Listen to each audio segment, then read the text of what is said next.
옛날에 한 농부가 산에 나무를 하러 갔습니다. 열심히 나무를 하던 농부는 계곡에 앉아 바둑을 두는 산 신령들을 만났습니다. 그때 산 신령들이 이 농부에게 과일을 주었습니다. 농부는 그 과일을 먹으며 바둑을 구경했습니다.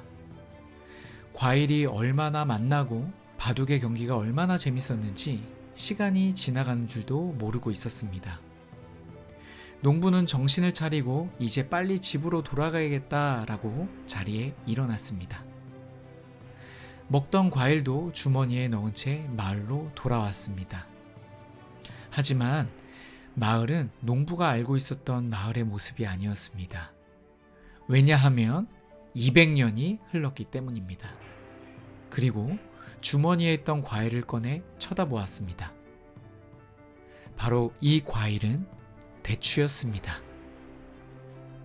안녕하세요. 건강 한 그릇입니다. 오늘 알려드리는 정보가 유익하다면 꼭 구독과 좋아요, 댓글까지 부탁드리겠습니다. 대추를 먹고 바둑 구경을 하는 동안 200년이 흘러간 농부의 이야기를 들려드렸습니다.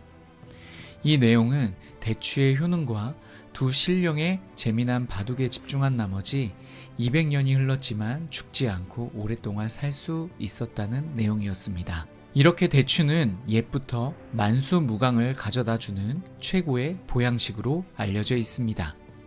실제로 대추는 마음을 다스리고 호흡기를 튼튼하게 해주며 내장 기관과 항암 효과 및 강장제로서의 아주 많은 효능이 있습니다. 중국 황실에서도 장수식품으로 대추를 즐겨 먹었다고 합니다. 우리나라에서는 삼국시대부터 애용한 것으로 알려져 있습니다. 대추나무 한 그루에 대추가 주렁주렁 열리다 보니 자손의 번창을 기원하는 뜻으로 지금도 결혼식 패백 때 신부의 치마폭에 시어머니가 대추를 던져주는 것은 우리의 오랜 풍습이기도 합니다. 대추는 옛부터 복숭아, 자두, 살구, 밤과 함께 5과로 꼽힐 만큼 대접을 받아왔습니다.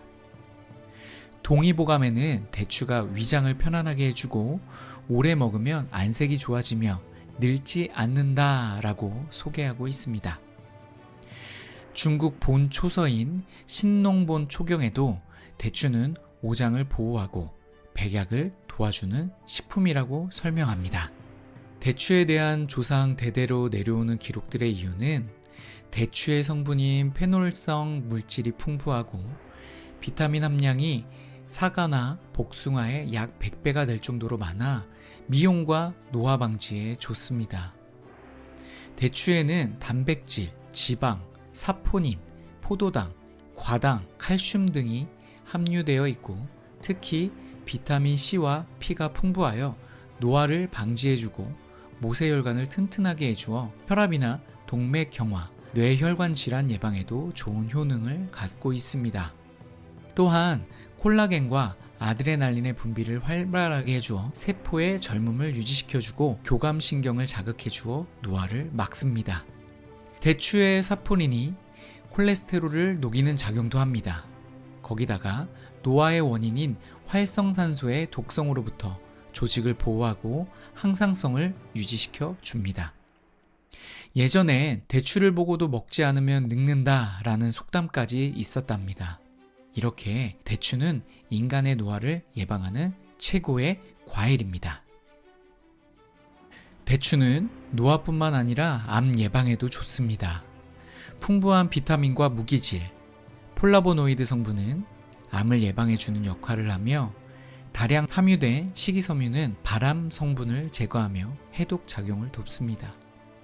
이 성분은 우리 몸에서 자유 라디칼이라고 불리우는 해로운 분자와 싸워 세포 손상을 예방하고 만성 질환의 위험을 줄여줍니다. 폴리페놀과 플라보노이드는 유방암, 대장암, 피부암 등의 암의 성장을 억제하고 사멸을 유도합니다. 뿐만 아니라 대추는 치매에도 좋습니다.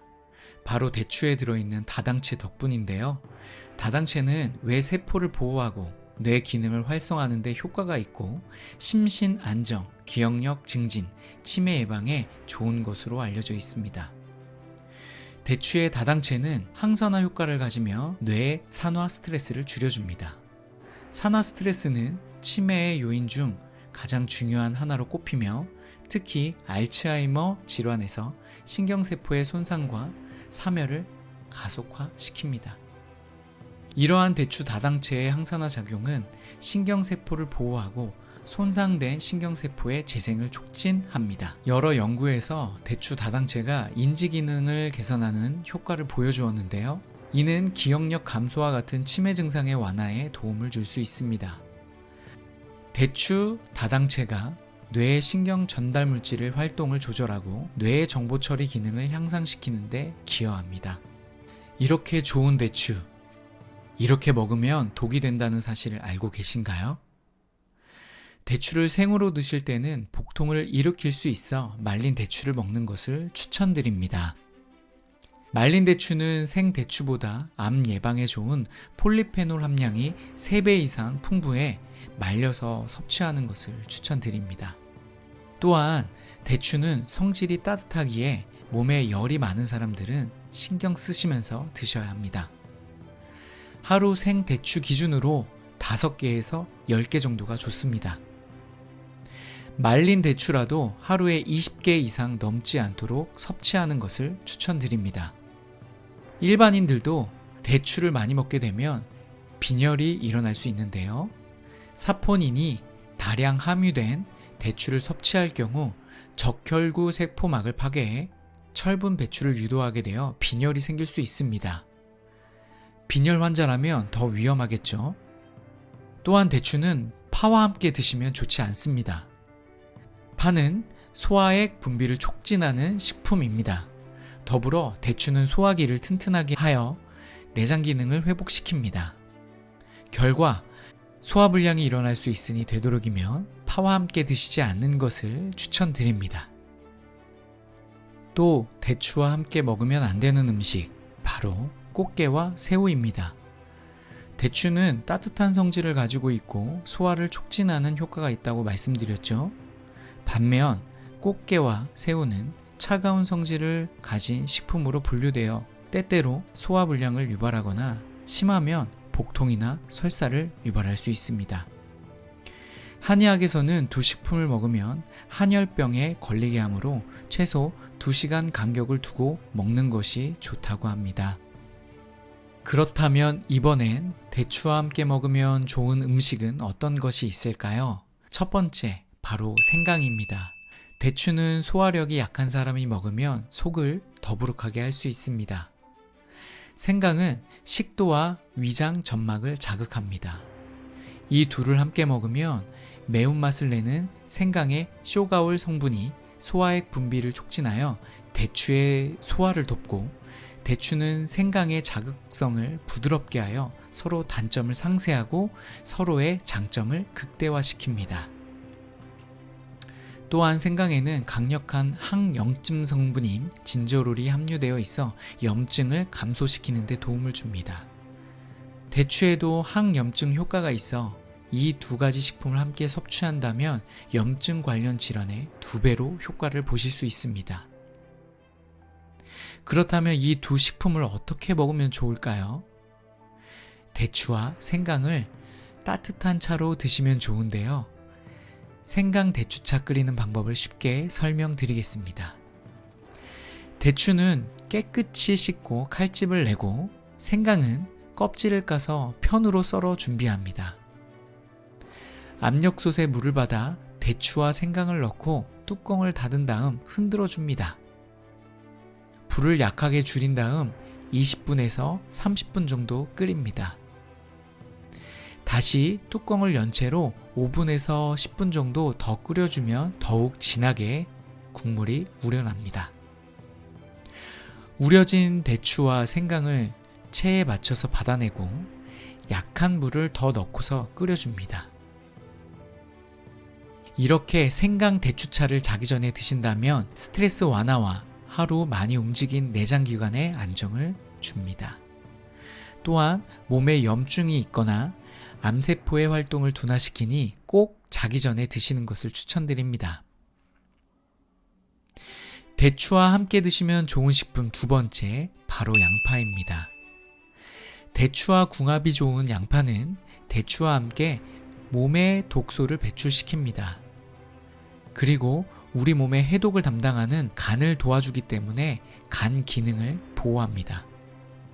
실제 연구에서 대파와 양파 혼합 추출물을 섭취했더니 간 지방이 감소한 효과를 볼 수 있었습니다. 이 효과는 양파 속 케리세틴 성분이 간 속 지질을 낮춰 간에 축적된 지방을 분해하는 데 큰 도움이 되었기 때문입니다. 대추와 양파도 대추 양파차로 드시면 좋은데요. 먼저 양파 반 개를 껍질째 썰어줍니다. 대추는 씨와 살을 따로 분리해 약불에 볶아줍니다.